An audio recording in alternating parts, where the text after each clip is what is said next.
I still remember on one occasion I lost. I suffer from a disorder called trigeminal neuralgia. Okay, don't worry, it's not contagious. Okay, it's actually a nerve-related thing. There's 3 nerves on the face, and it's connected by one particular node, and that's why it's called trigeminal neuralgia. And it causes excruciating pain. It's called the suicide disease, to the extent to which a few people commit suicide. So I gave this particular talk. It's one of those very poignant, hard-hitting speeches. Audience feels a bit too heavy, and some of them say like, "Oh, come on, the pain can't be so severe." I lost. As a matter of fact, I came third. And that year I was very dejected, disappointed, and I was sitting in a corner. And this lady, she comes from Cochin. She comes all the way, sits, and I can see tears in her face.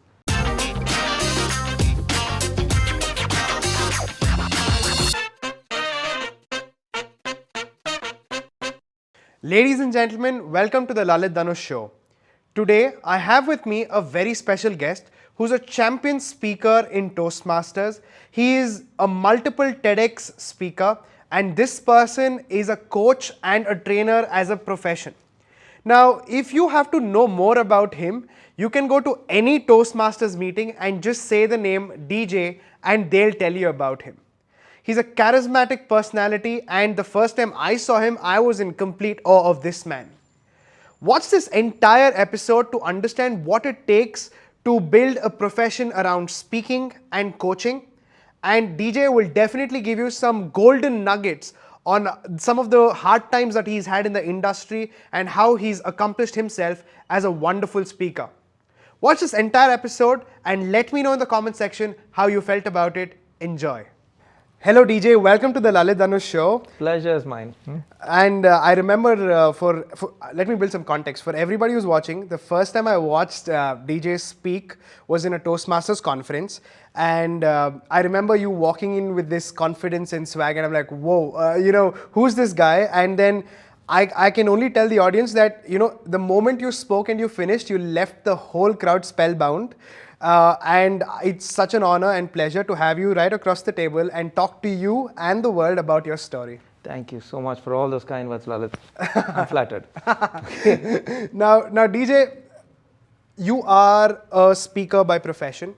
You also coach people. And that is, I can say without any thinking, your strongest asset.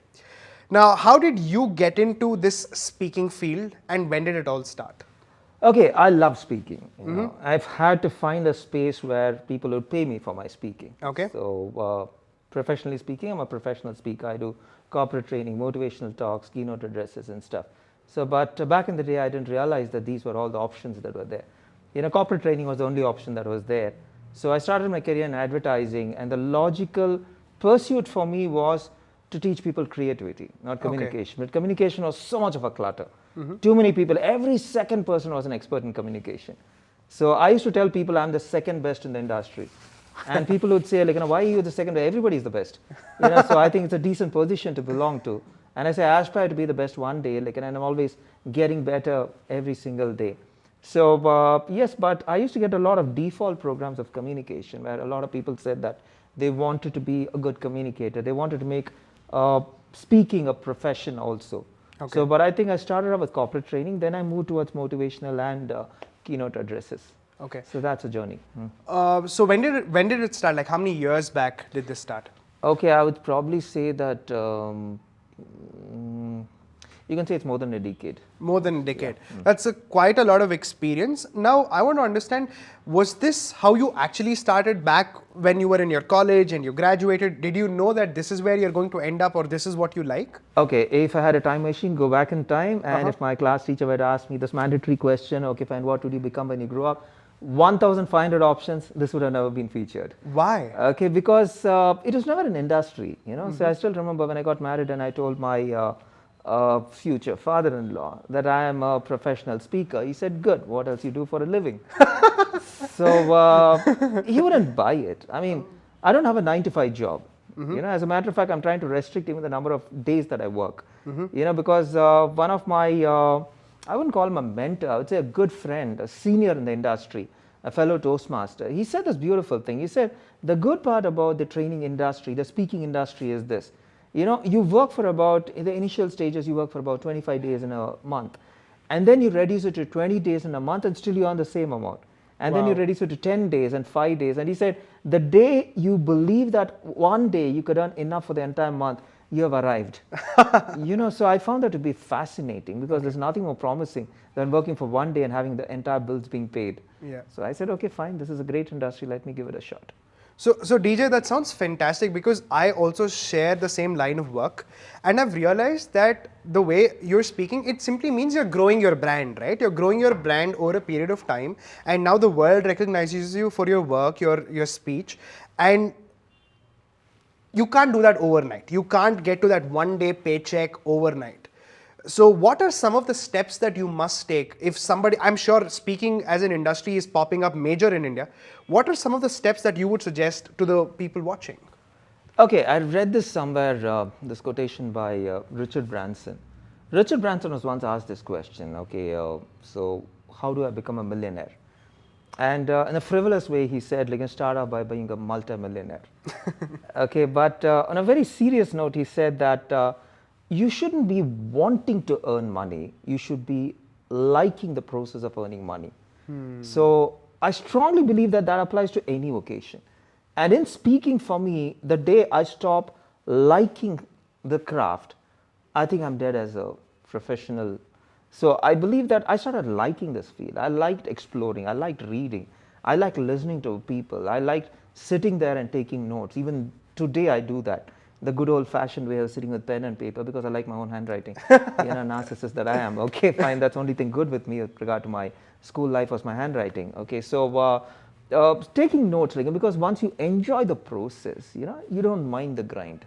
Okay. And for me, like, it's not the number of hours that I put in, but the amount of value that is added to yourself. And as you keep on adding value, you become better than who you are. Incidentally, one of the ads that I wrote several years ago for a pair of jeans, I love this line. I said, like, every day turn back and say that yesterday you are false. Oh. So I started applying it as a philosophy, not just as a baseline to my life. Wow, okay. Wow. That's brilliant. Now, DJ, I really like one point that you spoke about is taking down notes, right? And this was definitely not me, either in class or in a Toastmaster session or anywhere. But as I started opening my mind to learning new things and I wanted to grow, I realized that's such an integral part, because this brain cannot comprehend or remember everything that it's heard, right? And I also believe that's a champion's practice, right? If you start taking notes, you start documenting it. Now, speaking of that, I want to know, what are some of the practices you have apart from taking notes, especially when you go to give a keynote address or when you address a huge group of people or even for a contest? What are some of the practice secrets that you might want to share? Okay, I like talking to people before a particular talk. Like, as a matter of fact, like, when I came in before, I spoke to the two colleagues of yours, wonderful colleagues, salute both of them. They help you to, number one, break the ice. Number two is they share certain insights about a place which you can use it for for your presentation. Correct. I still remember one of the clients actually asked me to speak on minimalism.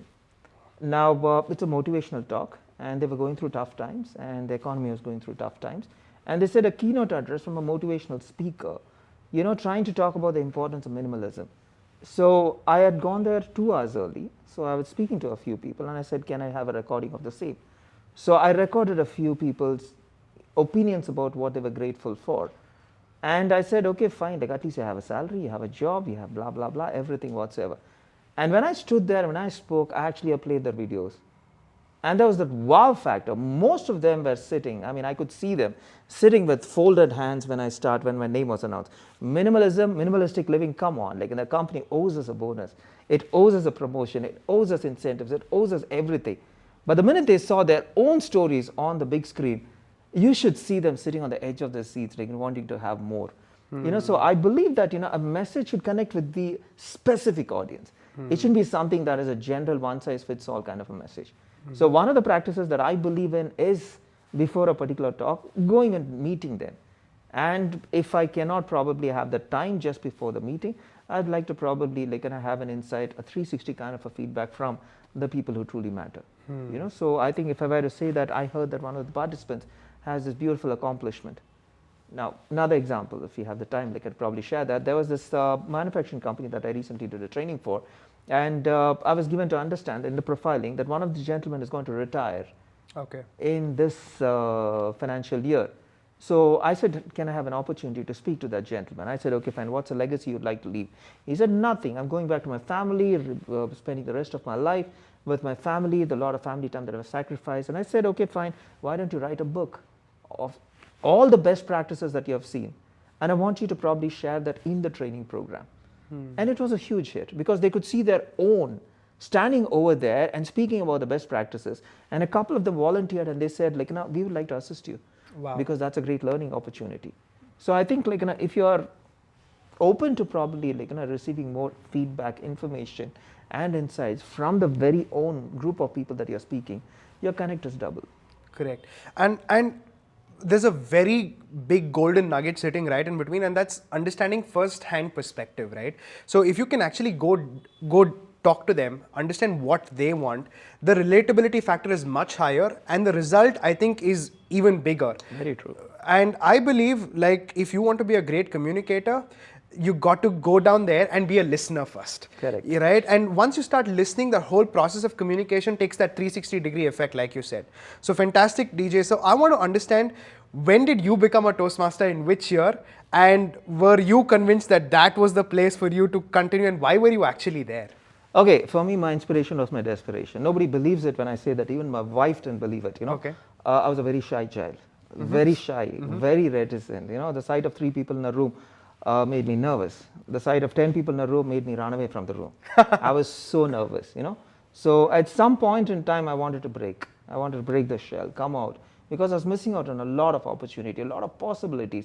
And most importantly, people did not even knew that I existed. It was more like you are a character from a Robert Ludlum novel. And everybody knows that, okay, fine, like, this character exists, but who's he, God knows. So I guess, like, and even sometimes you wonder whether you exist or not. Correct. Whether you're an aberration and creation or whatever. So I guess, like, so I joined Toastmasters my first year of college. Unofficially, I joined before that. I was not an official member then.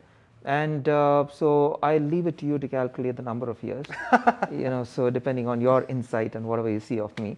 And yeah, my progress was very, very slow, very, very, very slow. And call back to what you said about listening. I think, yes, I personally believe that to be a good speaker in public, you need to be a good thinker in private. And to be a good reader, you need to be a writer, you need to be a good reader.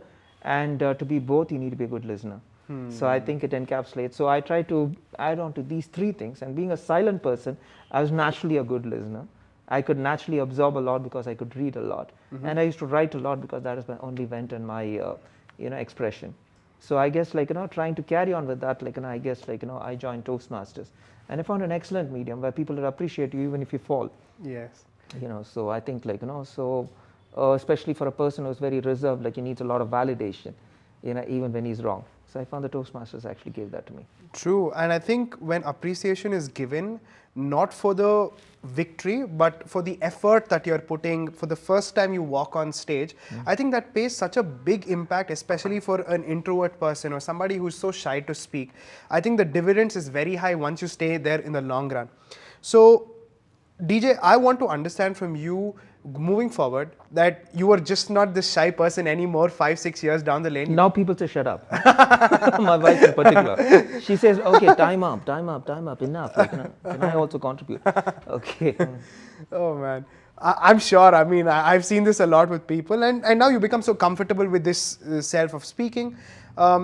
And as you get comfortable, you start climbing ladders, you start looking at personal accolades. One of the things that I know you've been working strongly towards is the speech contest.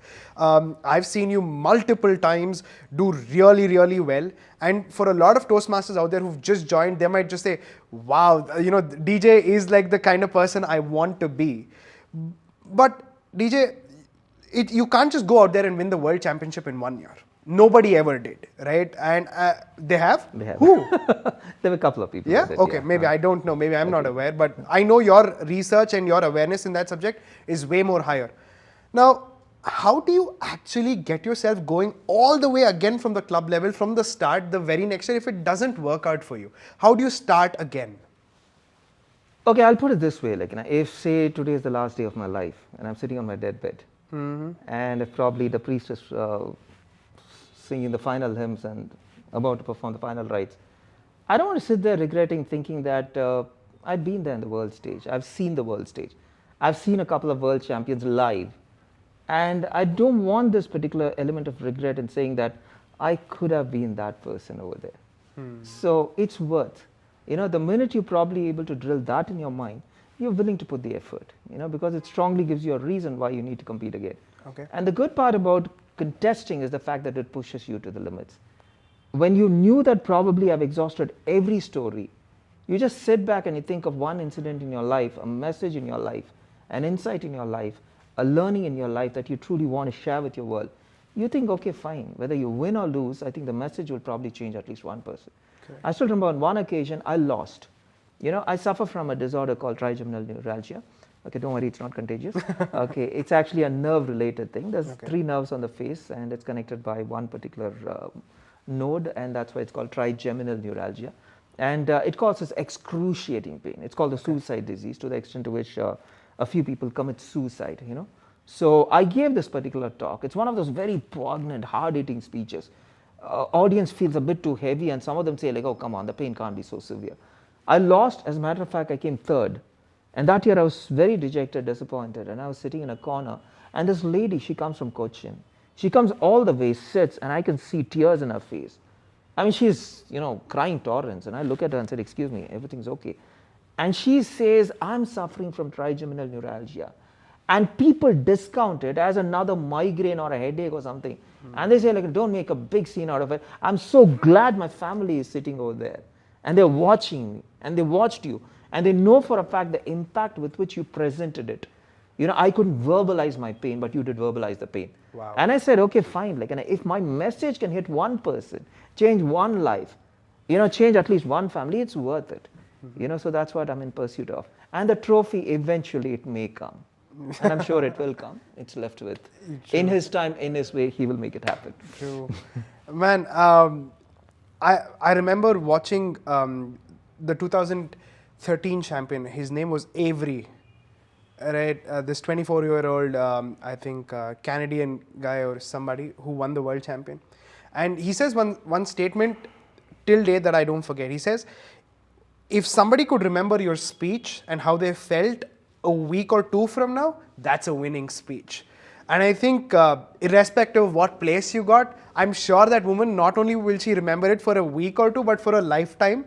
And I think that's the true potential of a great speaker. Now, DJ, I really want to ask you this part, right? The part where you do, I don't know how you get through it. What do you do when doubt creeps in? Yes, you did say that, if to get back all over again, you do it. But if you've done it enough number of times, you've reached a point and you're at a point like, should I actually go through this? Because the rest of my life looks great, right? I don't know if you've ever had that, but I've had that on multiple occasions. How do you treat doubt, DJ? Like, how do you just keep going on? Okay, you press past doubt. If you look at any champion cricketer for that matter, including the Master Blaster who scored 100 centuries, not every match of his was a century. I think like there are a lot of places where he probably walked out with a single-digit score. But what urges a person to get back to that field? What pushes a person back to that particular space, back to the drawing board and redefine everything. For me, it's an extension of who I am, personally and professionally, communication. So whatever I did in my life is nothing but communication. Okay. Whether it's creatively in advertising or through training where I impart knowledge and skills, as a motivational speaker where I uplift people, it's an extension of who I am. So contesting for me is another platform. And I believe that yes, if there is a doubt, I need to push myself more. There's an element where I believe that, okay, fine, this is probably not working out well. I remember there was this particular speech contest and the finals of the speech contest. I didn't sleep the previous night. Okay. I didn't sleep the previous night because I was not too happy with the speech. So I was actually struggling. I was actually sitting out. This was in, I think, Le Méridien, Goa. Yeah, I was sitting outside, in a nice warm weather, so I was just sitting outside trying to. And that morning, I mean, you just call it a divine intervention. I just get this WhatsApp forward. It's just a single line. And the line is a trigger for me for a speech. And I put it in my WhatsApp group, the various people who were there in my club, who were still there in the resort. They had the fun night. They're totally, exhausted.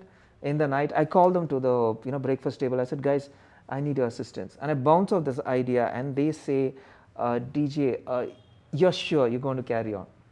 I said, no, this is a brilliant insight. Now, I gave a speech. Now, as I was sitting and writing the speech, as my preceding speaker was there, I still did not have the finish. I didn't have the ending to my speech. So for me, it's one of the most challenging speeches I had given. And I came second in the district for a speech that was absolutely impromptu. And one of the persons in the audience who happened to be a judge also came up to me and said, it was a close win for the winner. And you lost it by a whisker. And I felt really good about it. So stretching the limits, pushing your potential and giving it all that you have is one opportunity that contesting gives me. Wow. Man, I must now, as I start looking from your perspective, it gives me so much more insight, because nobody knows these stories, right? They only look at the DJ who's walking in and just giving an amazing speech for 7 minutes. But to have a sleepless night and then change your mind and rewire yourself and reprogram yourself is not an easy task. That's because of the countless hours of practice that you've had on Toastmasters or any other platform, isn't it, DJ? Absolutely. Yeah. So now, DJ, you've been doing all of these things. I want to ask you, most people usually learn from their own mistakes. Some people learn from somebody else's mistake. And to combine that, some people say have a mentor. I remember having this conversation with you over call, and you said, Lalith, I don't believe in having mentors. Right? Because a lot of people who've come on the podcast, this is a question that I quite often ask them. Like, you have a mentor, they say, this is my mentor, so and so. But you, for one, gave me a different answer. And I want the world to know why you do not believe in having one specific mentor or one person behind the whole thing. What's your take on that? Okay, there are two kinds of mentors. Okay, one is a tormentor. I've had too many of them. Okay, and I'll define them. One of the tormentors for me was a person who tried to clone me. Okay. In his image, in his style of thinking. Now, my style of thinking is different. My approach towards life itself is different. And the second kind of a tormentor, very, very clinical, very, very clinical in terms of very objective. Probably he was a robo in his previous birth. Very clinical. And for me, I need a little bit of creative space. I call it my sacred space. And no, if you want to say 2 + 2 is 4, just say 2 + 2 is 4. Not one word excess, not one word less than that. So I found that, okay, fine. These people are not helping me. Because if I were to give a speech which is totally cloned by another person, and if I were to win a championship also, for me that's not a win, it's a loss. Because I've actually tried to be a shadow of, a reflection of who someone else was and not an extension of who I was. But I would say there's some people who are augmenters. And when you probably surrender towards one person, they become tormentors. But when you try to go and ask people for assistance, I'll give you one simple example. Now, I was contesting in Washington, D.C., and I don't know the crowd over there. So I tried to speak to varied people with regard to a few frivolous lines that I had. And there was this line in the speech of mine. This is a semi-final speech. And the line was, the one thing that I hate about my wife is that she's always right. Now, the joke was funny in my head when I ran it, but I did not know whether people in America and from different other countries would probably appreciate the same joke. So I ran this particular speech with a couple of ladies, and this particular lady, I would like to probably compliment her for the same. She said, I think the word hate is a bit too powerful. She said, well, you see, the minute you say the one thing that I hate, I'm looking at you as a wife hater, a chauvinist, and she added a few more adjectives, which I don't want to mention. Okay, fine. So she said, why don't you replace the word with a dislike, milder word. And she said the accent is on the word hate. Can you place the accent on a different place? So when I stood there on the given day in front of a large audience, I said the one thing that I hate about, that I dislike about my wife is that she's always right. And I could look at the faces of all the women, they're smiling. And they said, yeah, we women are always right, man. Come on, you men learned it just now. Okay, so that kind of an opinion. So I believe that, asking people for specific feedback is something that has assisted me. Instead of just going them and asking them, I surrender to you. Okay, this is my bouquet of flowers. Go ahead. So I think those days are gone. those days of enlightenment of, I don't know whether in the spiritual realm it probably exists, but I think in the speaking realm it probably doesn't. At least for me it didn't. True. My personal story it didn't. So I asked people for specific feedback like this one. I said, okay, fine, like, this joke, does it work? Does it come across as a frivolous joke, or does it come across as me as a person, like, coming across as being too offensive? So that it truly helps me. Makes sense, DJ, because see, the thing is, you're not saying no to a mentor, but you're saying no to one mentor, because I think great people feed on multiple perspectives, right? You want to attack the problem in different ways, and that way you look for different people to help you out. And like rightly you said, you adapted that situation, right? When you went to Washington DC, you went to somebody who was possibly sitting in the audience, or who would be sitting in the audience, and you played that out. But if you did the same with a mentor who is an Indian, I'm 100% sure he would have given you a double tick mark and said, go ahead with it. Man, it's crazy. And just for the audience who's just listening, they might be wondering what this whole contest is. Just to build some context, Toastmasters International has the World Championship of Public Speaking, and our guest today, DJ, is on that climb towards becoming a world champ. And I'm sure Fingers crossed. Yeah. and I'm sure if there would be anybody, I'd put my money on this man, because he has what it takes, I believe, to win it. Thank you. And I really hope you bring that trophy home. And I don't think there's any other Indian who's actually won first place. Anyone contesting from India? No. No, nobody contesting Not from India. yet. Not an Indian origin, right? Man, crazy. I think that whole contesting thing, it's a whole another vibe. I don't know if many people actually get it, but you have to be there to actually truly get it. Now, speaking of this, everybody listening should also know that you've made it till a certain extent. And one thing I believe is, once you make it till a certain extent, it's about how you give back now. The only way to get more is to give, right? And I believe that today a lot of people who are between the age group of 18 to 28, no matter how much they have in life, not money or any resource, but to give happiness, to give what you've learned in terms of knowledge is very, very important for the youth out there. And I, for one, believe even you must be doing that in many ways. You have a Toastmasters club that you are mentoring and taking care of from the ground zero. You've also mentored, I don't know, hundreds and hundreds of people. You help your clients become better by becoming their coach. And I've also seen a lot of social causes that you've stood for and done. So what is giving back to you, DJ? And can you give me an incident or an insight that you recently had of you giving back to the society? Okay, fine. So a couple of years back, there was this, Toastmasters had changed its curriculum to something that they call as pathways. So the finishing touch for the pathways journey was something called the capstone project. So for my capstone project, I said I wanted to do something extraordinary, radical, outrageous also. So I said, okay, fine, let this not be about me, my accomplishment. Let this be about an outreach. So I went to a hospital on Mission Road in Bangalore, and there was a Toastmaster over there, like a pretty kind Toastmaster, medical director. He took me on a small tour into the hospital, and I saw this kid. He was around 13 years old, and he was suffering from cancer. It really breaks your heart to see children actually suffering from cancer, and a lot of them don't even have hope because of the economic situation. So I told myself, is there anything that I can do? Okay, the one talent that I have acquired, I don't say I was born with. The talent that I acquired, I'd probably say it's a skill. It's not even a talent, because most people say talent is inborn, and it's probably something that comes naturally to you. This is a skill that I probably worked upon, and I said, this skill is public speaking. So why don't I do a 100-speech marathon? Wow. 100 speeches on the run without a break. And it's going to have every genre of public speaking that I can possibly think about. Right from a welcome address to a word of thanks. And it's going to have just about it's going to be a complete masterclass. Anybody wants to learn about public speaking, you name it, right? From a motivational talk to an inspiration talk, a persuasive talk, a TED talk, a sermon, a classroom lecture, a toast, a roast. So it took me 1 week to actually list out 100 genres.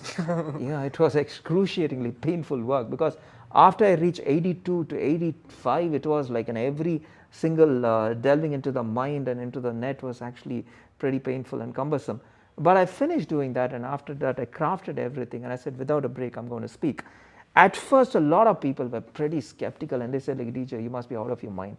What's wrong with you? The first question is this: who's going to come and sit there for 15, 18 hours? Second question is who's going to pay you money for it? Because raising funds for cancer is extraordinary money. You're not talking about a couple of lakhs. We're talking about some good money. So I said, okay, fine, I'd like to test drive this idea. And I'd like to thank a few Toastmasters who gave me platforms where I could actually test drive the idea. I spoke in this one particular place, and I still remember there were about 5 Toastmasters who came up to me, and at the end of my brief address of 5 minutes after my keynote address, they came up to me and they said, okay, fine, we are dishing this much of money for this cause. And this was at least a month in advance. And I told myself, like, okay, fine, without me doing this exercise, if I can raise about 1.5 lakh, how much more can I do? So I think I went ahead, and it is the year 2018 when I did it, 2018, December 15th, I can never forget that date. And glad to tell you that the 13-year-old boy, Navdeep Reddy, is still alive. He's going to school. He dreams of becoming a mayor. I have a vested interest in the boy's life. And this is probably one of the greatest, what do you say, like a payback to the society. Wow. Man, that is, I'm speechless, because it's not just the idea that is so great, but I also feel everything about this whole process is the preparation, putting around 100 categories of public speaking together and just stitching it out there. I don't know. I mean, it's a speakathon, you might call it. How many hours was it, DJ, like the whole thing? I started at 6 in the morning and went until about 11 in the night. So you do the math. My math is very bad. I'm sure your vocal cords must have taken a beating. Were there any practices? What went behind it? Yeah, I mean, I've done voice training workshops, so I know exactly how to keep your voice from voice fatigue. So I scheduled each and every single talk in such a way that, they are mixed up in such a way that you don't have the high intensity, the high energy talks that probably will drain your energy. So I just staggered it in such a way that it doesn't probably totally drain you. And of course, simple voice exercises and memory techniques. Yeah. Did you ever take a break in between, or how did it go? Limited break. That's it. Limited break for water and for some hot water and stuff like that. That's it. Man, I think that's a feat, and I hope many more people come together for a good cause and can use their talent and skill to help the world out there, or if not directly complement people with your talent and skill and help them gain the same. I think the world will become much better. DJ, I want to know, for the kind of champion you are, what is next for you from here? What are the next things that you want to accomplish in the next 4-5 years? What do you want to achieve? Okay, I'm waiting for the corona to go away so I could travel. That's the first thing on the list. Well, there are a lot of things I want to do, besides speaking, actually. I think it's one thing to tell and to do. It's another thing to probably do and then tell. I prefer the second one. So once I do it, I'll come back to the same podcast and I'll say, see, on that day I told you I will tell. Now I'll tell. So I have a few plans in mind. Hopefully, I think, they should take shape and they should move ahead. They will. And before I leave you, I have one last question. Everybody finds their own spirituality in different ways. People find it in God, people find it in prayer, people find it in meditation, people find it in their practice. How do you practice spirituality, and what is your understanding of that? Okay, fine. I'm a Christian. I'm not converting you or anyone there. Okay, my God is actually the God of Christian faith, and it's Jesus Christ. I'm not trying to convert you, okay? Greatest accusation for all Christians. Oh my God, you get a platform, immediately you speak about your religion. But the fact is very simple. I'll give you a reasoning also for it. And I'll probably end with a small story for this. There's this particular church in Vasant Nagar that I used to go once a week. And it was a simple meditation, silent reflection. I used to go at a time when there was not much crowd. And I was a regular visitor to the house of worship because I had this particular condition. On one occasion, I used to buy some items from the bakery and I used to give to the street urchins and the people who were asking for alms. And there was this one lady, she was suffering from leprosy. And her hands were stunted. Her face was totally broken. She had, the scales of her face, I think there was, the face was actually falling apart. She looked like an unearthed statue. And every time I put something in her bowl, she would not even acknowledge. Not that I was expecting it. But the look on the face, like, there's absolutely some reaction. But this lady had absolutely no reaction whatsoever. And one occasion, I was just curious. I knelt down in front of her. And I struck a conversation with her. And I asked her, okay, fine, how was your day? And there's something that she shared with me, it's really hit me hard. She said, you see, leprosy is actually a condition where you don't face pain. When you're devoid of pain, that particular condition is called leprosy. And she said, if I were to probably run my hand through fire, maybe I may not face any pain whatsoever. And she said, I was kicked out of my house. I live in a slum. It's not that I live in a mansion. I live in a slum with my children, and my children's children were far too tender in age. And so my children were paranoid, and they thought that obviously, I think this is probably a contagious disease, and they kicked me out. I live on the streets. And if you try to see this face, if it's so broken, it's because the rodents come and they eat it up. So I come here every single day to the place of worship, not for whatever you put in my bowl. So that I come here so that I could get back my pain, so that I could remain whole. And here I am praying to the same infinite force, invoking the same infinite force that I need to be relieved of a pain. And that was my very first TED talk. And that's a message in my first TED talk. Pain is essential for survival. Suffering is optional, but pain is essential. So that that insight that I got is from a divine intervention. So I personally believe that spirituality in whatever form, I love the way in which you probably brought this across and kept it as the last finishing touch to your podcast. I'd probably send this as a message to everybody, please believe that there's a force that is greater than you, because I believe in one thing, having weak faith in a strong force is greater than having strong faith in a weak force. So unfortunately, we bet on people, we bet on processes, we bet on a lot of things. But when your faith is on an infinite source, which is much greater than whatever existed, as a matter of fact, it is the reason for the existence itself, I think obviously your life will be much better. And secondly, I found that spirituality makes you face life's crisis situations much more better. Yes. DJ, I think you hit the nail on the head. And thank you so much for such a lovely message towards the end. Pleasure's mine. You're a wonderful host.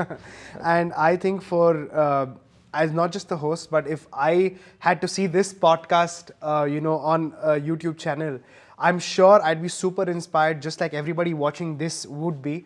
And I wish you all the very best. And one day, I really hope you bring back the championship to India. And I already think you're a world champion in my eyes. Thank you so much. And like you said, in 4 or 5 years from now, we'll have exactly another episode with DJ on this, and we'll make a part 2 out of this. So thank you, DJ. Thank you so much. Thank you so much, Lalith. Pleasure. Thank you so much.